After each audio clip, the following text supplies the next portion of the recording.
So I'm going to start by comparing and contrasting the grade-based acceleration to the subject-based acceleration. And the objective of both of these models is to challenge the gifted student and to offer a form of advancement in advanced classes in order to meet their needs.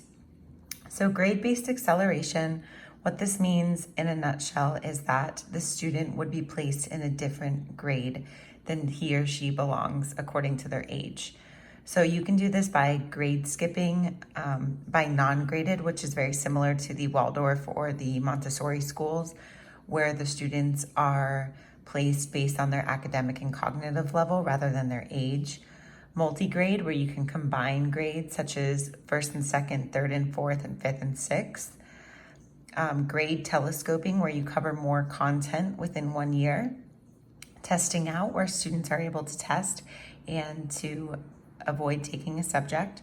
And then early college admission, which means that the child would go to college early. So these are all grade-based acceleration models, and that means that they would be going from one grade to the other.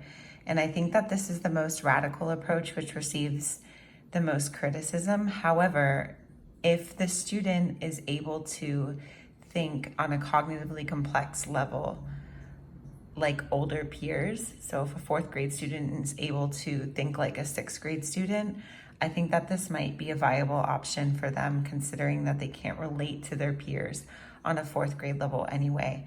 So this would meet both their social and their academic needs. Of course, I think it would require them to have frequent check-ins by their teacher and by their counselor to make sure that they were doing okay in that grade socially. Subject-based acceleration is something that we see more commonly in Collier County Public Schools. We see this primarily through programs like Cambridge and ACE and AP and dual enrollment.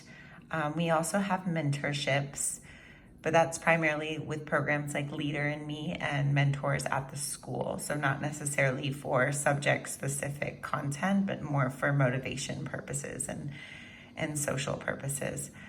I think that this is an incredible model, and this is something that I actually participated in as a student at Barron Collier, and I did AP courses, which I could test for, and I didn't have to take those credits when I went to college. So it's a great option for students to get ahead and to help them cut down on their cost at the university level. The compacting curriculum is also a really good option because this eliminates the critical content that the student has already studied, and it helps them really reach those level 4 questions and do a deep analysis and engages them in that higher rigor thinking within the critical content of the subject. I think that these are both good models. It just depends on the student and the logistics and the given situation. So it's really a case-by-case basis.